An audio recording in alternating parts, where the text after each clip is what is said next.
خوبصورت لہجے سے آپ کسی سے بات کریں، حسین انداز میں کسی کو سمجھائیں.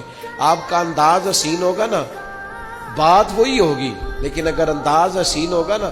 وہ ایک بادشاہ سلامت تھے، ان کو خواب آیا کہ میرے سارے دانت ٹوٹ گئے. تو ایک تعبیر کرنے والا بلایا، اس کو کہنے لگے میں نے خواب دیکھی ہے میرے سارے دانت ٹوٹ گئے. تو اس نے تعبیر کی. وہ کہنے لگا بڑے دکھ سے بتا رہا ہوں، آپ کی زندگی میں آپ کے سارے رشتہ دار، بال بچہ، بہن بھائی سب فوت ہو جائیں گے.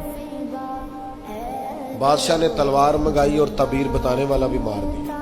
اس نے کہا سب کے بغیر جی کے کیا کرنا.